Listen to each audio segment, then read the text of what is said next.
23 de abril, lo decía, Día Mundial del Libro. Y a propósito, nosotros nos vamos a adentrar en el tema para charlar con un invitado muy especial que nos va a hablar sobre esto. Pero antes, vemos este video para entender un poquito más por qué es el Día Mundial del Libro.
Continuamos en No Te Lo Pierdas y lo decía que tenemos un invitado muy especial, el reconocido escritor Antonio Tello está en nuestros estudios para charlar sobre este Día del Libro. Bienvenido, Antonio. Buenos días, Manuel. Encantado de estar aquí de nuevo. Bueno, Día Mundial del Libro, 23 de abril. ¿Por qué se conmemora esta jornada y este día en realidad?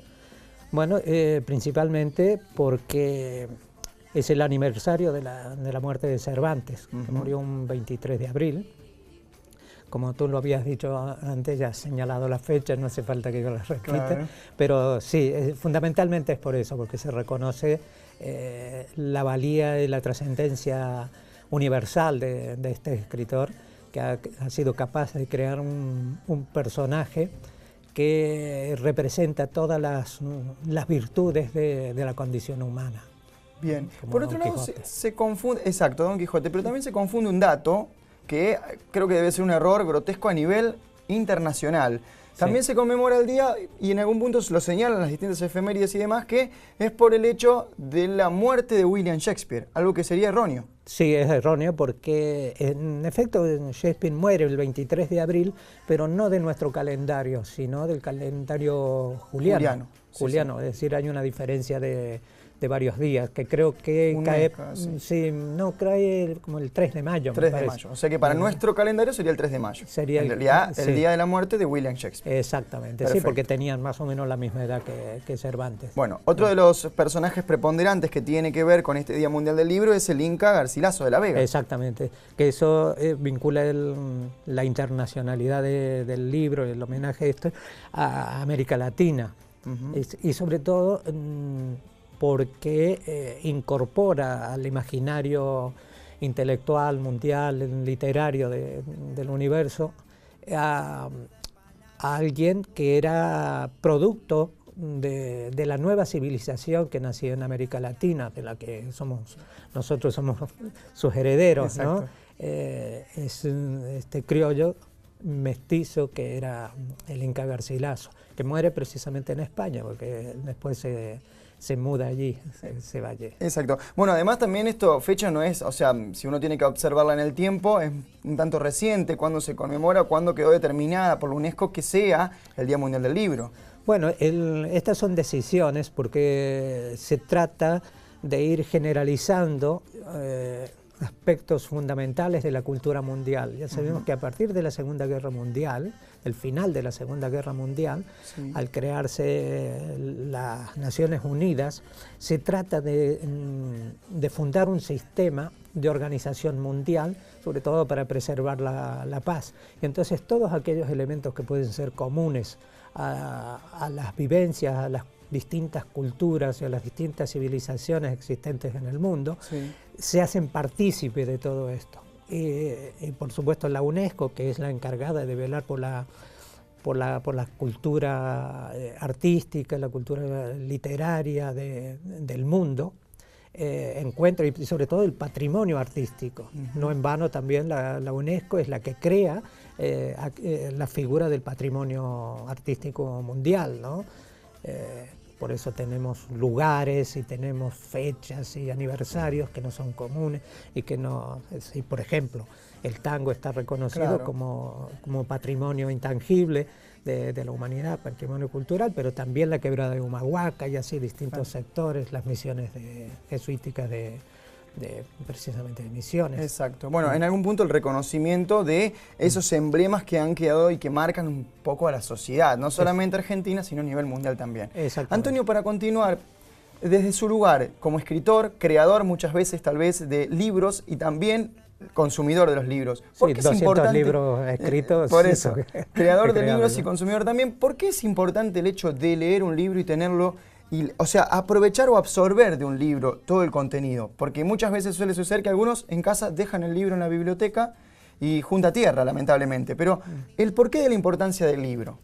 Bueno, aquí hay dos puntos de vista. Es decir, cuando hablamos del libro, hablamos de la lectura. Bien. Es decir, por eso es muy importante que ese libro no esté de adorno en una biblioteca, sino que el libro que va a la biblioteca es un libro leído y que puede ser sacado en cualquier momento. Yo no estoy de acuerdo en aquellos que dicen que los libros no hay que tocarlos, no hay que marcarlos, ni doblarles la puntita de las hojas. No, no, no. El libro, para apropiarse, tiene que ser leído, tiene que ser anotado, tiene que ser marcado. En eso consiste en usar y leer a conciencia un libro. Yo tenía, por ejemplo, para señalarte dos libros muy machacados, como decimos en España, que era El Quijote, y tenía otro que es Las venas abiertas de América Latina. Este último lo tenía totalmente despanzurrado, el libro abierto, porque ya de tanto usarlo, de tanto marcarlo, se había roto. Pero tenía otro ejemplar que sí lo tenía ese de adorno, pero el que seguía usando era el despanzurrado. En eso es vivir el libro.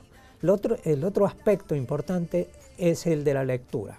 ¿Por qué la lectura es importante? Porque, y de hecho el ciclo que he promovido aquí tiende a una reivindicación de la lectura, porque todo individuo libre encuentra el principio de su libertad, de su emancipación en la lectura, porque es quizás el acto íntimo que nos revela la capacidad individual de volar, de viajar, de recrear, participar en otros mundos y de sentir que vuelas y que puedes decidir incluso tu propio camino de imaginación. Exacto. Si eso mismo lo trasladas a la vida cotidiana, sabes que puedes ser un individuo libre y que puedes elegir ser libre y trasladar, proyectar toda esa concepción de tu vida, de tu respeto hacia ti mismo. Y si te respetas a ti mismo, también respetas a los demás. Lo has encontrado en esa lectura. Exacto. Bueno, recuerdo algo cuando tal vez era un poco más chico, cuando todavía iba en el colegio primario, una maestra de lengua nos dijo: a los libros ustedes, y esto también uno lo encuentra, aquellos que han mirado, ¿por qué no la serie El Chavo? En algún capítulo decían: uno debe devorarse al libro, simbólicamente, lógico, el Chavo en ese momento arranca las hojas y comienza a comerse el libro, pero uno debe devorar a los libros para que la imaginación se mantenga intacta. Exactamente. Escuché esa frase y la verdad que me quedó marcada a fuego. esa frase. Y hay que tomarlo así por lo que usted también analiza. No, por eso te digo que a los libros hay que marcarlos, doblarlos, anotarlos, vivirlos. De ahí, eso es algo que no vamos a tener en la nueva era tecnológica. Exacto. El libro se va a seguir manteniendo, eso no hay ningún temor a que el libro desaparezca como tal. Pero la lectura de un libro, el tacto, el olor del papel, el de la tinta, todo eso que pertenece a este objeto libro, se va a perder quizás porque la parcela, el segmento donde está el libro sea menor, pero seguirá habiendo gente que toque el libro y que necesite el libro. Por otro lado, la lectura en un libro es mucho más ágil de lo que uno puede suponer que en pantalla. Claro, eso le iba a consultar. ¿Cómo ve usted estos avances tecnológicos? ¿Cómo ve la llegada de los libros digitales? No, a mí me parecen muy bien, muy bien. Mientras sea difusión de la cultura, de la creación, ese es un salto cualitativo como el que representó la imprenta en su momento. Se democratiza la lectura, y aquí hay una profundización. Hay muchos lugares en el mundo donde es imposible el acceso a los libros. Claro. Pues bien, lo puede acceder a través de la pantalla. Si hasta en el desierto, a lo mejor unos bereberes pueden tener su pantalla y bajarse el libro, lo que sea. Eso yo lo veo. Lo que pasa es que la lectura allí es totalmente distinta. Alberto Mangel, que fue lector de Borges y ha estudiado mucho sobre la lectura, decía que estos avances tecnológicos lo son en el sentido tecnológico, pero no se representan un retroceso enorme a la época del rollo, porque tú no puedes detener la hoja y mirarla y saber o marcarlo allí, no lo puedes hacer aquí. Tienes que, como el rollo, desenrollarlo, ir buscando y después volver, y claro, resulta muy incómodo. Es así. A menos que tiene sus pros y sus contras. Sí, tiene sus pros y sus contras, pero sigue siendo importante. Todo avance, en definitiva, no hay que temerle, porque vamos hacia un estadio superior y hay, desde un punto de vista cultural, tenemos que adaptarnos. No podemos renunciar a esos avances. Bueno, Antonio, no quiero que se vaya sin antes hablarme del ciclo 10x10 que usted lleva adelante y que tiene múltiples actividades, por segundo año en este caso. Bueno, como coordinador del área de literatura de la Casa de la Cultura de Río Cuarto, y de este ciclo sobre dos principios fundamentales. Uno, ya te lo he comentado, que es la reivindicación de la lectura, y por otro, una idea de ejercicio democrático. ¿En qué sentido? Quiero que las personas sepan ver cómo se puede ejercitar la democracia a través de un ciclo literario y la misma estructura de ese ciclo. En este sentido, el 10x10 se hace en Río Cuarto, pero Río Cuarto comparte 5 de esas conferencias del total de 10, en este caso 11, porque hoy vamos a presentar con una conferencia extra, repartirlas en otros 5 pueblos. Bien. A esos 5 pueblos que una son expansión. Sede, más que expansión es compartir. Claro, compartir. Sí, tomémoslo así entonces. ¿Por qué? Porque estamos rompiendo un error o subsanando un error histórico de nuestro país. Nuestra Constitución dice que somos una república federal. Bien, en los hechos esto no es así. Exacto. Es una república unitaria, porque estamos bajo la hegemonía económica, cultural, artística de Buenos Aires. Exacto. Como quien dice, Dios atiende en Buenos Aires. Y suele escuchar y los discípulos aquí. Exactamente. Pero ese esquema colonial se reproduce en las capitales provinciales con respecto a las otras ciudades y en esas otras ciudades importantes respecto a las poblaciones donde tiene influencia.